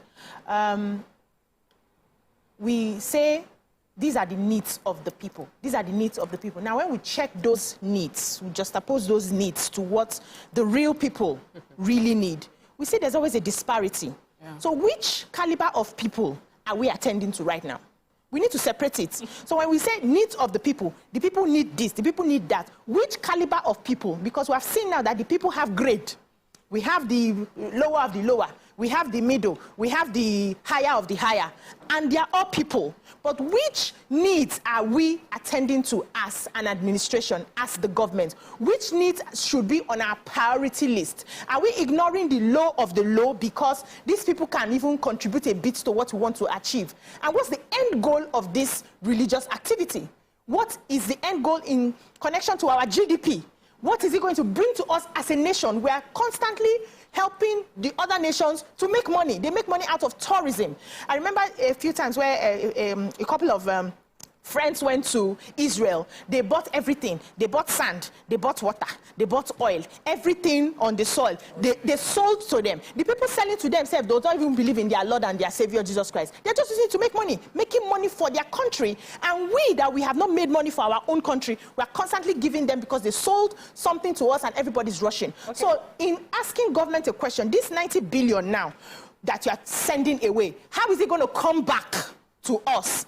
Pressed down, shaking together, and running over to better our economy. If it's not coming back, then there's no need to spend. There's an article that I have here from Punch, actually, for May, it was in January 2024, talking about the Nigerian Christian Pilgrim Commission, saying that it would cost 3 million naira per pilgrim to Jerusalem. The main, according to ahead of the 2024 main pilgrimage to Rome and Greece, the Nigerian Christian Pilgrims Commission has released the costs. According to the statement by I'm trying to see the specific person that said that. So the amount covers return flights, hotel accommodation, 3-course meal per day, and tours of holy sites in both Rome and Greece. Wow. Executive luxury buses for 6 nights and 7 days. Stressing, however, the cost is not inclusive of pilgrims traveling allowance. The point is that, again, government has no subsidizing. Yes. Even pilgrims to Jerusalem, Greece, Rome. And we have no business doing this either. Let's go to a short break. When we come back, we'll continue. I'll take a few more calls and comments and then we'll wrap up. Stay with us. We'll be right back. Stay tuned. Your View will be right back.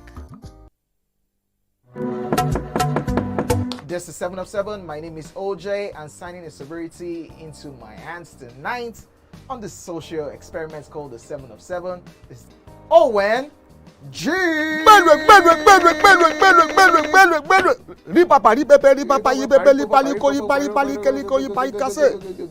is the name, or what was the name? You see, I want to make them better now. Rock Heart. No, of the goats. When they brought it on stage. The name of that goat. Yeah. We should go there. No, that one easy now.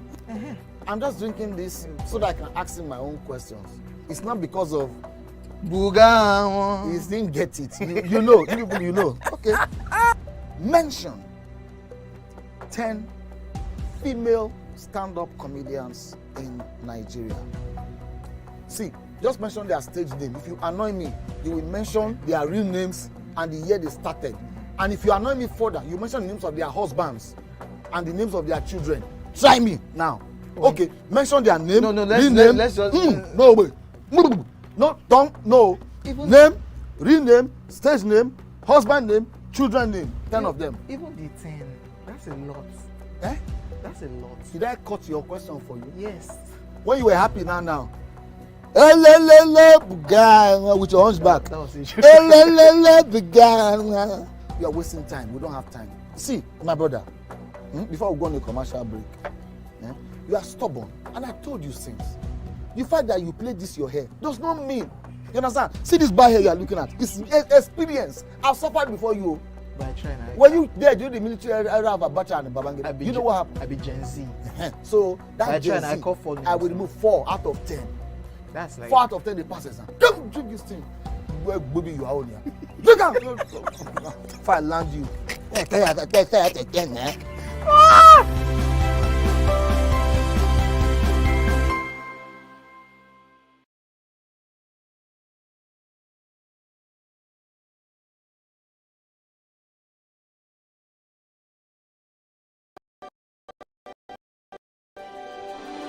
Nigeria's leading independent broadcast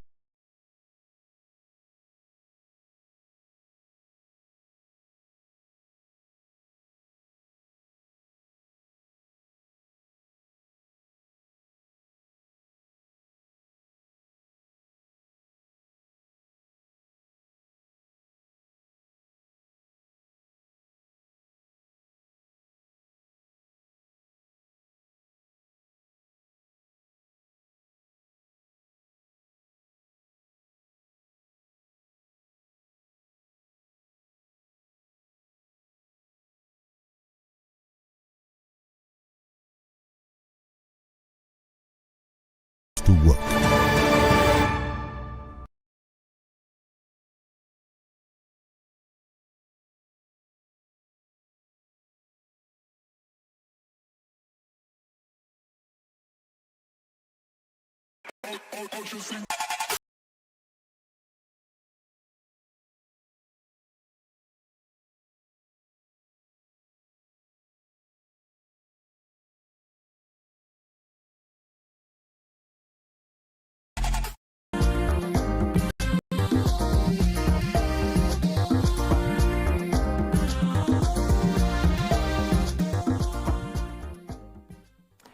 Thanks for staying with us. We're still discussing this matter, and I think I have a caller, Hamed from Abuja. You're live. Thanks for calling. Go ahead, please.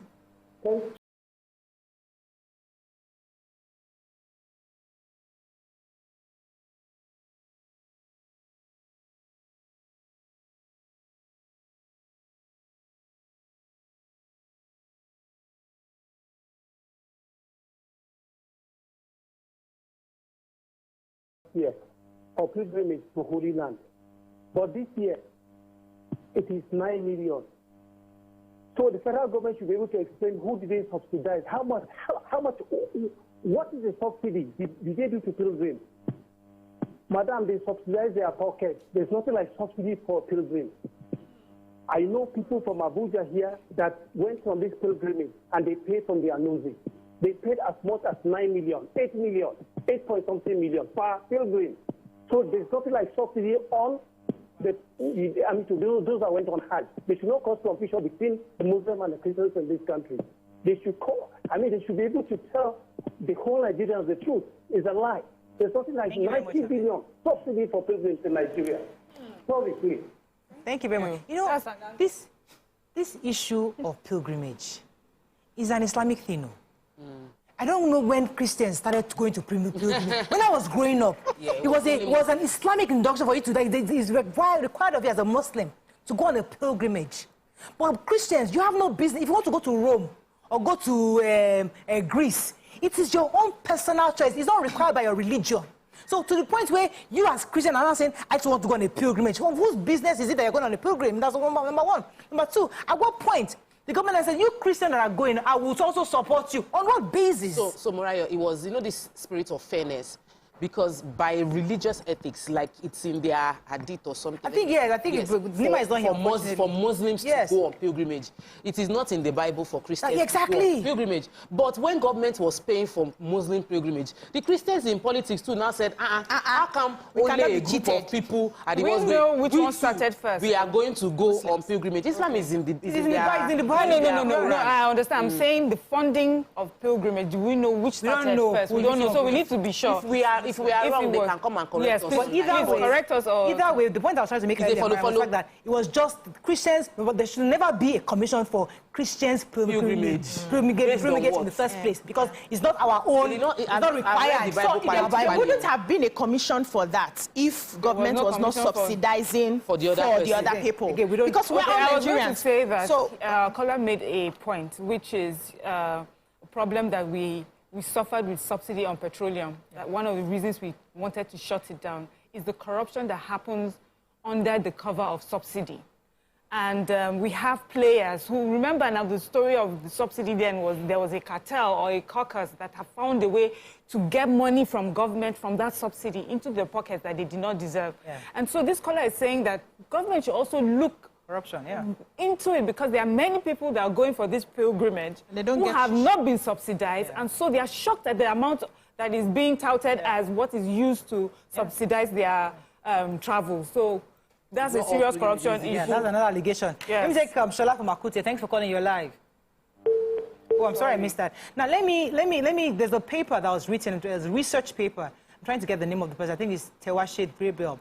And he did a research paper talking about religious pilgrimages have had great national significance in Nigeria, where he was actually complaining the fact that government was, the impact of the socio-economical impact of sponsoring Muslim and Christian pilgrims to our economy. And he said that he recommended, based on this research paper, that faith is personal and should be treated as such by political authorities.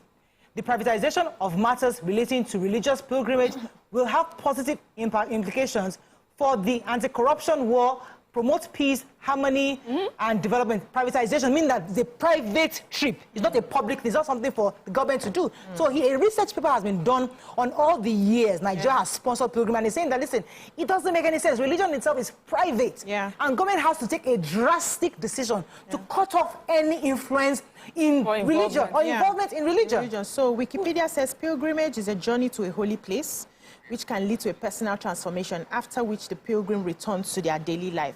And they're supposed to return with, some of the things they've gotten there and live a holy life going forward. Now, there's a message here that says, I thought they said heavenly race and salvation is personal. Why is government aiding some people?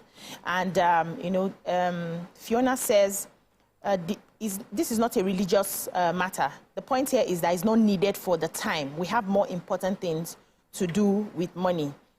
Kiki Digital says, I'm a Christian and I see going to Jerusalem like going for excursion. If you can't afford it, please don't stress the economy and citizens of Nigeria of their resources. And that's where my point comes in.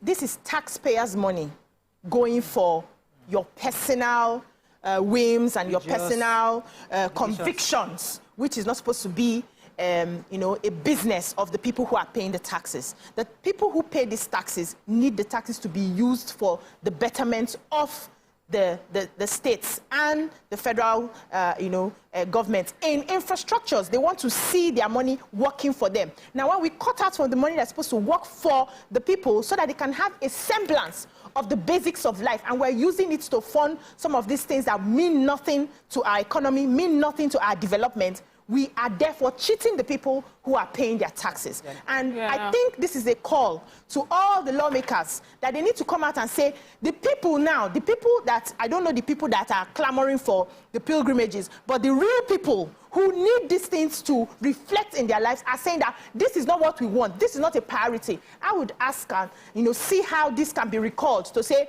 from now going forward, we're not going to be doing this again because this is not what the people need. And it's not part of the renewed hope agenda. Let me take this call from Henry. He's calling from Dublin. Henry, you're live. Go ahead, please. Good morning. Good morning. Good morning. Good morning, ladies. Yes. See, what I want to say is this. Being a president of a country, you don't just wake up one morning and change what has been there for years. Yes, this privilege has been, they've been paying for it even right in the military. So, yes, there's a valid point that Nigeria don't need at the moment because of the economic issues going on. But you don't expect the president to just sign an executive order to end what has been in existence for years. There will be a flashback among the people who have been benefiting from this. So, yes, it's a good conversation. We should have that conversation, and people should not expect it to be done overnight and just close it. Okay, then the second point I want to make is the civil servants. The civil servants could be part of this as well, because these are, whenever you hear this subsidy money going in, it is the parastatals, the directors, and they need to look into that. And the point is this: anybody expecting President Ahmed Bola Tinubu to just wake up one morning and earn money for Hajj, subsidy for Hajj, it's not going to work. It's a conversation, and they will look into it. Probably they might do something. Thanks. Thank you very much, Henry. Let's go on a short break now. When we come back, continue with our show. Stay with us. We'll be right back.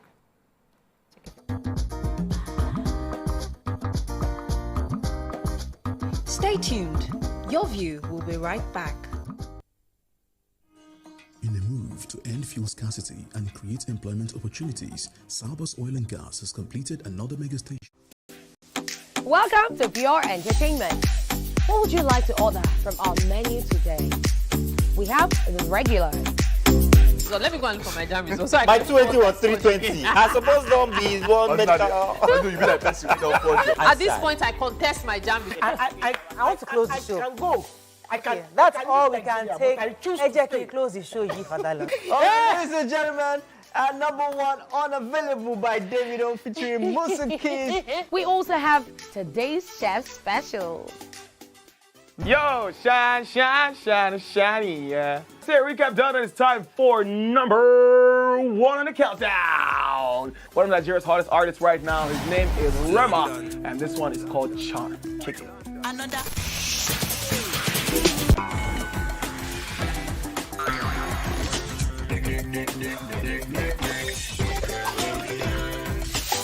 For dessert and a bit of nightcap, we have the nighttime and online specials. I want to start the gym, yeah? But do you know one thing that's actually keeping me back? You should start the gym to get fat. Cricket. She says she does pole dancing to empower women. What's the difference? There's a difference. Yeah, That's what I'm saying. So pole dancer, you're already almost naked. You're already almost naked. No, it's the empowerment for me. Sex can make a relationship better. No. Sex can never be overrated. It is needed. Especially when it's good sex too. Almost every guy has been with somebody's girlfriend. But they are for all of us now. That's why you're still single. I would not agree or disagree with that because I don't want to get into trouble. I have a home to go to. Your next question. Oh, you ready to fail? Who is the better? You see some spoils. That woman. Bam! Bam! Yeah, Today we'll go here. Hey. Let's get talk now. I'm sure we've been able to satisfy your cravings, yeah? Stay good. TVC Entertainment for pure entertainment.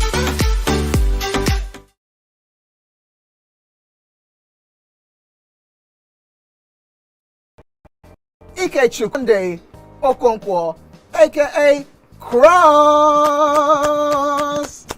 Now your intro without Wow. So there's a name that thing that's. I'm just drinking because she said I should drink. There's no particular answer. You think it's only that can be wicked? What's the answer? Subterfuge. Eh? Yeah. They claim you did, but you said it just happened. That And it's called what again? Subterfuge. Such a fuge. Subterfuge. So you look me finish from head to toe. You look at a person who gonna know what to become such. Yeah. The nude wasn't like a game plan. Or... I promise you, it was actually a mistake. It was sending it to someone, and it just was a mistake. Yeah.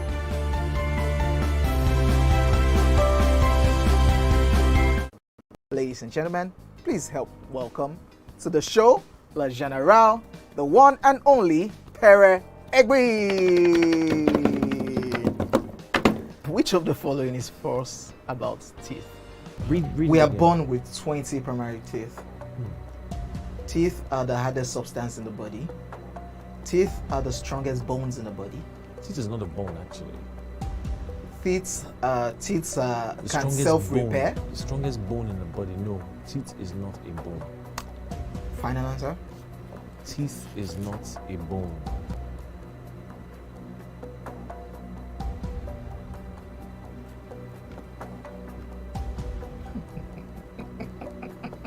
You know what came to my head now? That sound. Crickets. So, editor, you can put that cricket sound there. You can still put it down too.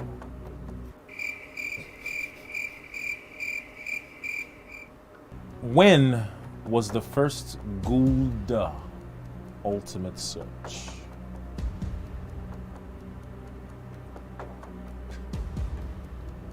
Editor? Don't put any cricket sound. Few comments because we have loads of comments. I have Mr. Tijani here. He says, good morning. Just want to let the ladies of your view know there is politics of religion. Whether subsidy support for pilgrims to Saudi Arabia or Jerusalem, the dynamics of politics must most of the time prevail on government decisions. So he's saying that it's a political decision. What is morally wrong will be politically right. Which going to politics is local. Wait, let me finish. So that is that politics is local. Secondly, says comparing Rwanda and Nigeria is like comparing apple and agbalumo. While I appreciate the great development in Rwanda, Nigeria is still the largest economy in Africa, despite our challenges. We should do better. Let us appreciate our leaders and accomplishments. We should do better.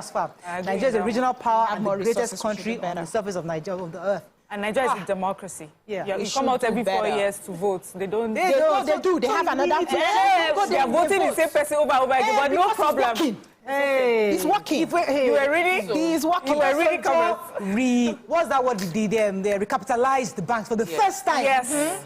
So if you wanted to act like a Rwandan then, you just say, okay, let this man come in, let him continue the work he was doing. Yeah. But guess what happened? There was a break in transition. So if you want to think like a Rwanda, let us act like Rwandans for a second. But let's not go there. Let's focus on the case. We always give the excuse that we're a large country, But I think sometimes we're hiding under the fact that we are large. A large country. When we see other countries, say, how many are they? That's like Ikeja. 50 million. Local government.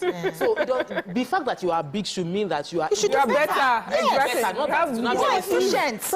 To be ordinary estate resources. You know how difficult is this to get them to put money together to do road within an estate? So not local government, just one estate. You're making her point. People have the problem. I'm not making her point. Yeah, it's saying difficult to govern. Exactly. But you're in Nigeria too. Yes, now meaning you're difficult too. I'm very difficult. All Nigerians together. But how do you fix it then? That means we are not dealing with the problem. We are now saying it's because we are plenty. Yes. Because we are plenty. It's just that we don't like to follow rules and regulations. Yes. But if we are drilling back to this particular... Somebody said I like Agbalumo.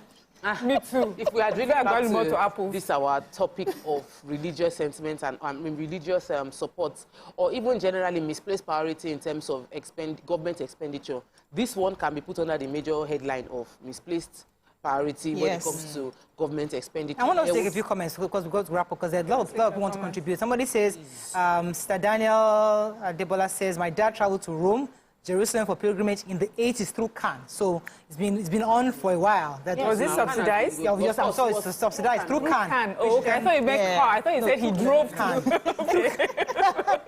Then who else do we have? I think I have Otumba Karim. He says that, Murayo, I am a Muslim and an Alhaji. Okay. I was at Hajj last year. While the Quran enjoined Muslims to perform Hajj once in a lifetime, if the person can afford it, the Holy Book did not put a compulsion to it. Taking fund from the public purse to finance a private affair is a no-no for me, with all due respect to the Muslim Ummah. There are other religious groups in the country. I hope that what is source for goose would also source for gander when it's aroused. Yeah. There should be equity. There is equity, but we're saying we don't even like the equity. The fact that you are sponsoring both for traditionalists will not tell you there's equity. Yeah, we can go to India. No. Yes. No. There are some people. There's Hare Krishna. There are people who worship Hare Krishna in Nigeria. I think they don't want to go to India. There are even atheists who don't worship I had Ecuador in my ears. I'm not sure. Well, okay. I thought they had a caller from Ecuador. Okay. Right. I was you have a caller? No, not from Ecuador. Okay, so Kim says this is a conversation we all need to have and also ask aspirants when campaigning. If you notice, hardly any of the aspirants are complaining about this. Politics is a game of numbers. This needs to end. TP says it's a political decision. States have the right to generate their own. But we can change that. Why are they talking about electricity? Idowu says private individuals and organizations should be free to fund their religious activities, but the government resources should be used for the greater good of all citizens and not just a select few. I think we have to wrap because we have to still do Meghan and Markle, but we have a comment.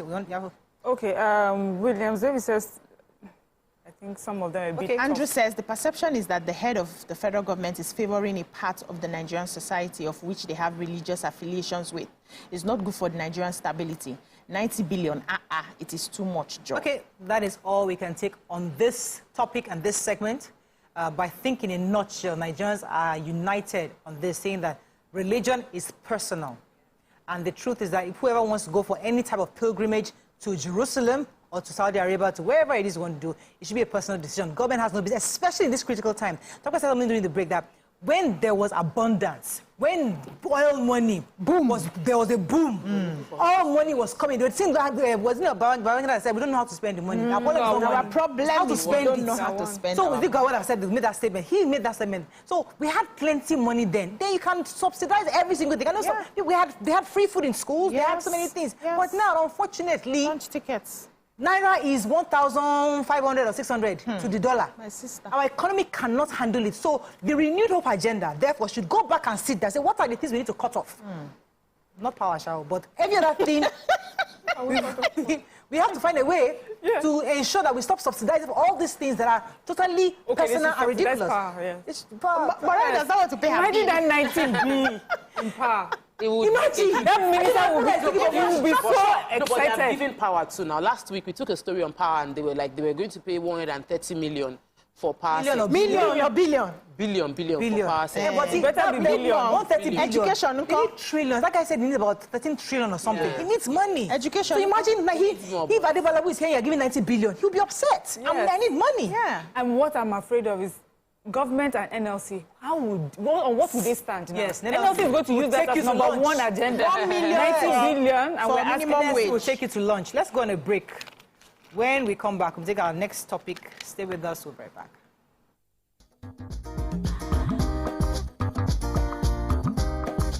Stay tuned. Your view will be right back.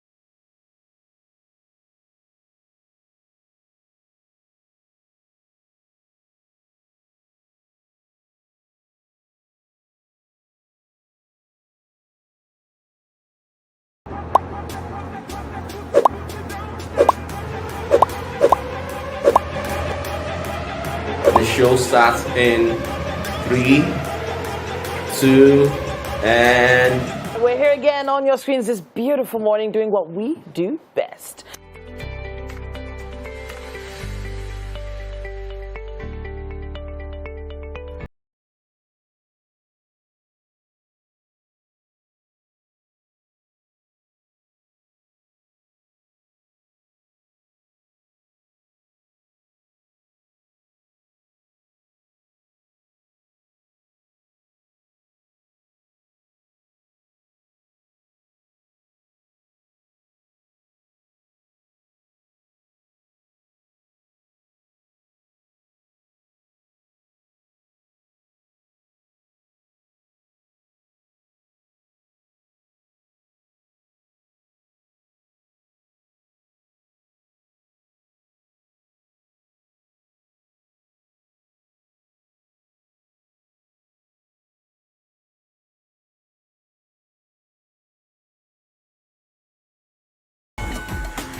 For dessert and a bit of nightcap, we have the nighttime and online specials. I want to start the gym, yeah? But do you know one thing that's actually keeping me back? You should start the gym though, you're getting fat. Cricket. She says she does show dancing to empower women. What's the difference? There's a difference. That's what I'm saying. So pole dancer, you're already almost naked. You're already almost naked. No, it's the empowerment for me. Sex can make your relationship better. No. Sex can never be overrated. It is needed. Especially when it's good sex too. Almost every guy has been with somebody's girlfriend. But they are for all of us now. That's why you're still single. I would not agree or disagree with that because I don't want to get into trouble. I have a home to go to. Your next question. Oh, you ready to fail? Who is the person that used to us? What is his name? That woman. Bam! Yeah, Today we'll go here. Hey. Let's catch up now. I'm sure we've been able to satisfy your cravings, yeah? Stay good.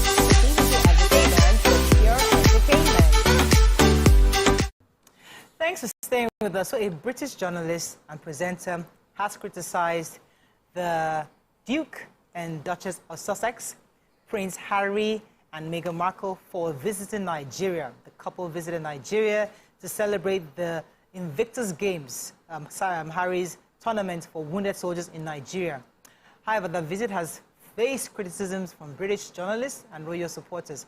According to him, this is not a country that should be endorsed by anyone, certainly not our royal family, and these two are naive in what they're doing. They are making this country look good when it doesn't deserve it. Of course, Nigerians were not finding that statement very funny because many went online and tagged the presenters in different ways, and some agreed that he has not lied. Others said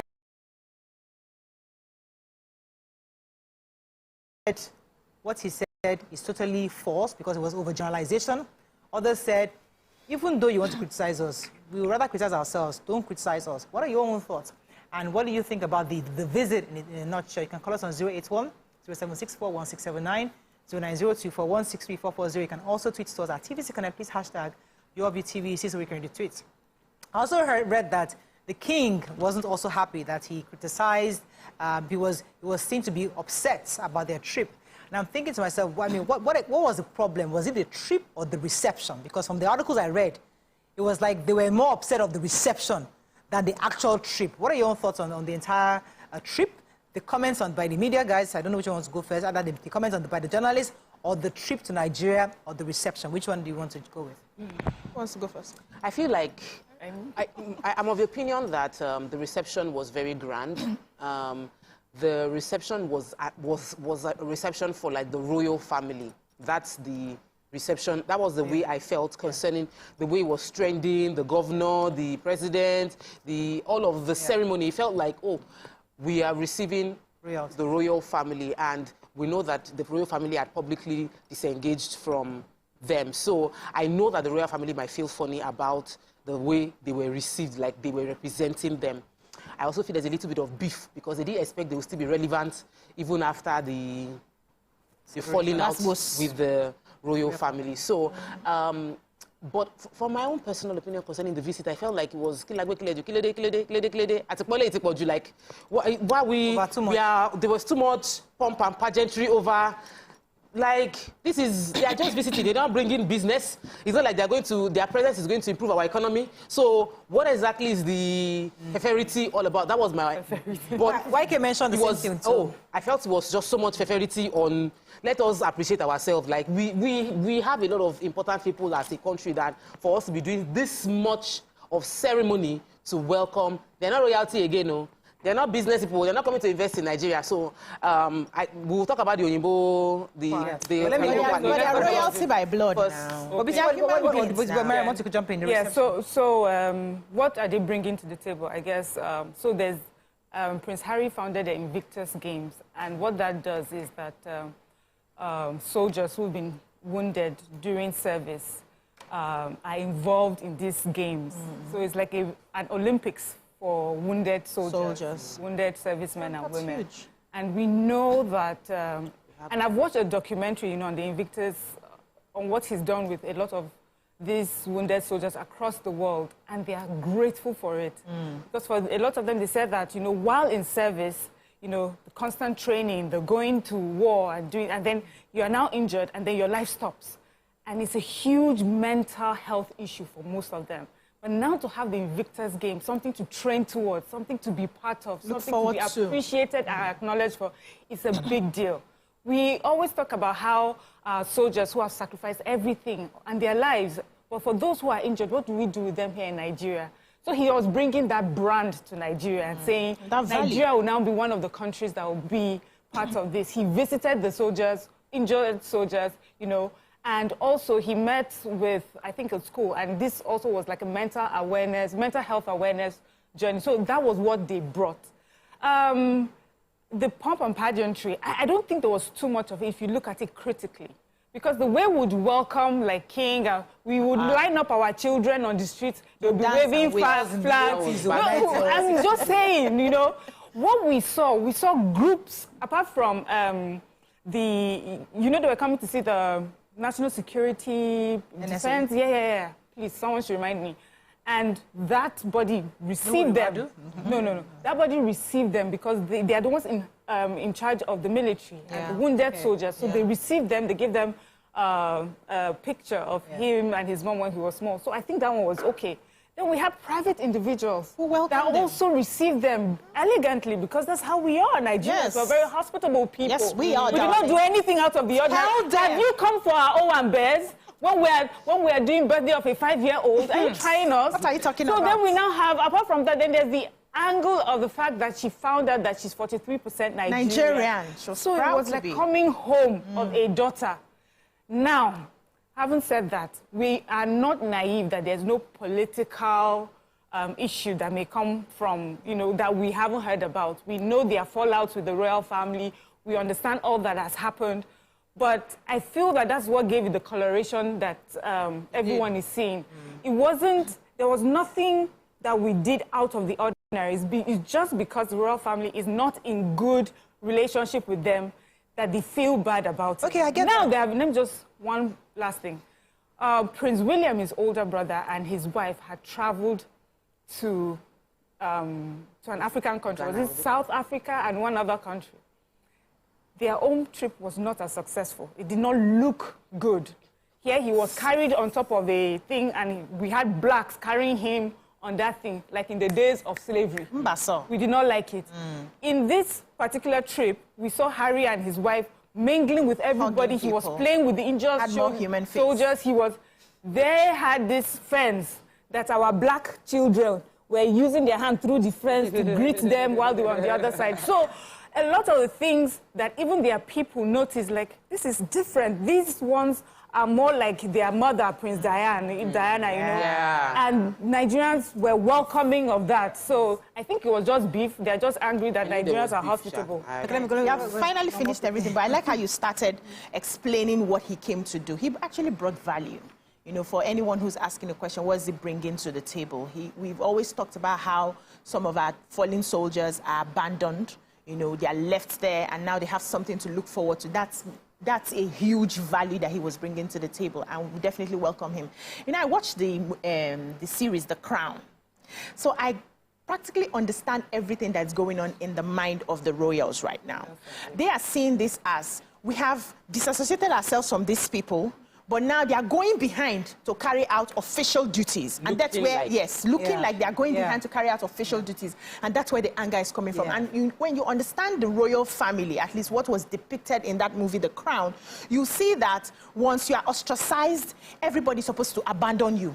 Nobody should talk to you, but they've forgotten that this is 2024. We are not a colony anymore, even though somehow... Our respect for our own respect for you, our relationship with UK, shouldn't we have even considered that? No, we didn't do... it wasn't noisy. I didn't see... I wasn't halted. Many Nigerians said they were not aware. They were not aware. Until they started insulting us on their TV. I wasn't aware that they were being welcomed. And I felt it was even too low for people like that. So it was shocking to me to hear that they're complaining, they welcome them. They are human beings as well. And these people came with a human face. I think the British royals need to take a cue to understand that the world is changing. They've had this issue over and over from time immemorial, where one member of the family, usually the second son, would go for somebody else, and then they ostracize the people, and they've had that over and over. When are they going to stop it? It's a new era. We are in a new era now. Now, for the Okpokuzos that were on television, the broadcasters like us that cannot do research, they know nothing about any other country apart from their own. This is a new age. We cannot keep excusing your bad behavior. You people need to research other countries. Come out of your own cocoon. Don't just stay there and feel your country is the all and all, and then you pick up a topic and then you criticize what you know nothing about. They're talking about genital mutilation, a country where they are doing this one, they are doing that one. Have you talked about how people are knifed on the streets of your state, your biggest city? Like, it's not safe for people to just walk on the street. You can be knifed for no reason. You're not talking about that. You have other issues. You have infrastructural issues in your cities. You're not talking about that. You just pick because you heard something. You could not even, before coming on TV, to even research small. So you have an idea of the country you're talking about. But I think the beef was just too much on the Meghan and the Harry, and they passed it on. They forgot themselves and they passed it on to the public. We're going to benefit from this. I mean, what the man said, yes, there's some truths. What are the truths? In what he said. He says that, yes, female genital mutilation in some communities, what is he overgeneralized? What he said, listen now, what he said is false, yes, but if you want to see it, We are here still debating in the National Assembly for gender equality. It hasn't been passed as of today, this morning. It's yet to be passed. So we have issues. How does that concern him? No, get me my point. My point, I totally agree that he has no right to overgeneralize and overstate these issues. It's not his number one, number two. It's not his business. I totally agree. However, the point I'm trying to make, which made me lose my train of thought. Sorry. Is that because let me always land. So what I was trying to just say is that using the perception. So I like the fact that he said what he said because it's a good PR for me. That's the media. Yes, it is a good PR for me. If Harry and Meghan come and say, no, I went there, and the numbers you're giving are wrong, they are false. This is what I saw. This is how I was received. I saw the communities. Yes, I know that you're having issues with gender equality. Because the PR I would have preferred to get from a Harry is to reverse or respond to these guys. Saying, I was there and it wasn't exactly as you are depicting it to have been. If they do that, then to make it like they were on a royal visit. They want to put them in they will not do it. They came here for Invictus game and they met the people they were supposed to meet. Simple. Those people in the media are ignorant. Let's take it. Because they are in the UK speaking English does not mean that they are more intelligent or they have better knowledge than we do. Thank you. You're obviously ignorant and you need to educate yourself. Simple and short. Yes, we have issues like your country does. Yes, we have genital mutilation issues, but have you read the data so far? How far we've fought this? How a lot of things have improved in the many years? They talk about our country is not a place to be visited. Their king has visited our country many times. So many times. I mean, we celebrated his birthday the last time. Your king, because it's the ignorance we're talking about, if they understand the importance of the relationship between Nigeria and Britain, they would have been careful with the sort of words that they were using. What I see, really, and this is the part that I want us to look at critically, is that there's this racism that is going on, and we must refuse it in all forms and all colors. For me, that girl, knowing that she's black, has gotten her a lot of bad media attention to the point that they said they pushed this girl to almost suicide because she's not white like them. And we know that. So that is a problem that their country is dealing with, racism. People can color it anywhere and anyhow, but we know that, and we're not going to sit for that. We also understand that the media, especially this British media, we see how they'll carry a story, squeeze it, make it look like something that flowery. When it comes to African stories, there's a way that they tell our stories. They depict us as if they are all brainless people. We don't have any form of intelligence. Yes. Even though day in, day out, you see stories of Nigerians and Africans doing amazing. But for them, they've already painted us with this brush. So nothing good can come out of here. And I think it's our place to educate them and point out their ignorance and lack of education and exposure. And that you're exposed to British this thing does not make you fully exposed. We have many Nigerian students, one even very recently, knifed in London. Our smart, intelligent children that can come back to our country and bring development. People will keep killing them up and down. Who has called you out on a media house and called your country names? So bias is not something that there's no, you know, when you watch that interview, there was obvious bias from both parties, and there was obvious misinformation. There was obvious, there was an intention to suppress and denigrate the country. So my expectation would have been that, we would have a press release, an official press release addressing the things that were being said. Who will? That's too much. That's too much attention. You now make them. Who will? You now say that they're on a royal visit. Because we are discussing. Not for Meghan. They were not talking about Meghan. They were talking about how could you visit this country? This country is giving them too much regard. It's too much. So for me, addressing the A, B, C, D, and E, we've already come up to the conclusion that sometimes when you ignore, ignoring misinformation can spread misinformation. So when you ignore misinformation and you let it stay, somebody else will listen to it, and there was nothing contradictory. They believe it as the facts. But when you come back and when you demystify that misinformation, you are not defending yourself. You are correcting the ill. You are correcting the wrong. You are writing the best answer given to you. But we're not silent. We're no longer believing that. But we're not silent all the time. So I feel that what we are talking in our own way. Well, you're saying the government should respond. Yes. I felt that it might be too much for a media house. Even if it is not presidential. Yeah. Even if it is not presidential. But it went viral. We too will go viral. Nigerians will go viral. Can I ask a question? If this was done by a media house in Kenya, would you be upset? Another African country. Another African country.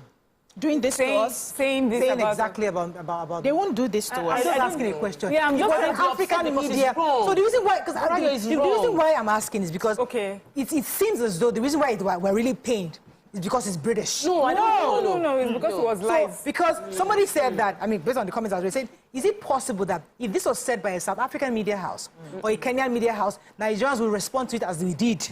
We'll still respond if they are lies. Yes, because they are lies, actually. The response is... Have you seen how we respond to South Africans on Twitter? Our response is based on the fact that it was a misinformation and putting a wrong narrative out there, not based on the color. So, of course, we don't like the fact that it's not coming from a white person, but you are even going to say something. Say the facts. Oh, there are 1,000 people still getting mutilated. Let's this is what we're dealing with. We know. Give us the we're facts. working on it. But just to generalize and make it look like this country, there is no peace, there's nothing going on. People, I was in UK and everybody was calling me that, hey, hold your bag very well, oh. They cut bag. I'm like, they steal bag. They in Paris. like, yes. They're telling us to hold my bag. Yes. The thing is, you are also facing your own challenge. Yes. Don't make it look like Nigeria has been blacklisted. That even the US said that nobody should come to Nigeria. If they are coming, they should be careful. I'm wow. But that's what we call beer apologists. That's why I don't want our government to be anyway involved in that particular video. That was just beer parlor, whatever it is that. My pain is that we always look up to them and feel they are the best international, best international standard, or the best practice, or however we used to call it. And then we see that these people actually do not know it. They do not do research. They just come out and they speak like they are gisting on the table. That tells us that we too need to do more work and we need to educate them. They need to be educated. They are best. So most of the time, they don't travel. They don't read. Once they get that information concerning their country, they run with it and there's nobody corresponding to say, okay, this is not it and this is not that. And they show that there. This is the 2024. 21st century, the year of knowledge. You cannot even quickly Google and see the status of Nigeria before you open your mouth and talk like that. I've never heard of that particular media house. I don't know if you have. And the presenters themselves. They're not so the reason why they trended was because they were so negative. And it fed into the hate and negativity that's always been towards that Harry and Meghan. And that's the only thing that made them trend. So our government cannot be involved with that level of ignorance. Long and short. We have to wrap up. Any comments on social media so we can wrap up on this? Plenty comments too. Yeah, let's take a few before we wrap up. Nigeria would respond irrespective of if it was an African nation. Even if it's Ghana. South Africa, if it was any, all hell will break loose. Abilov says, I was talking to my white colleague and I was traveling to my home country with all enthusiasm and joy. She looked so surprised that I was traveling to Africa. So we need to change the narrative. The place says, they relate. Why will a Kenyan station say that about Nigeria? They probably wouldn't. Yeah. Someone says, it's a shame that a journalist would write like that or maybe speak like that. I am here and I can tell that they have limited knowledge of things. Working with them, I've seen how shocked they are about our intelligence, which is why you said generalization. Many of them are really, they are still looking at us like the way in the 1900s or 1950s. They don't understand the level of exposure and all of that we have here. We all generally agree that that was the video that went viral did not depict the real Nigeria that we are trying to build and rebuild. And I think it was really wrong and immature of the journalists to say those things and overgeneralize, as we said earlier. But I think also that is an opportunity for us to also remind ourselves how we need to build our PR, how we need to rebuild the perception, sell ourselves, not just here in Nigeria, but outside the country. We have amazing Nigerians doing amazing things, but there's a lot of toxicity on social media about us, to ourselves. So we say, oh, we can yab ourselves, but let nobody yab us. But see, guys, the more you yab yourselves, people are seeing it, they are reading about it. So you are complaining that they're insulting us, but listen, we also need to fix our houses. So I think it's feedback to all of us on how we can ensure that going forward, we need to change the perception of Nigeria. That's all we can take on today's show. Hope you learned a few things as we have. Have a great day. We'll see you tomorrow. Bye for now.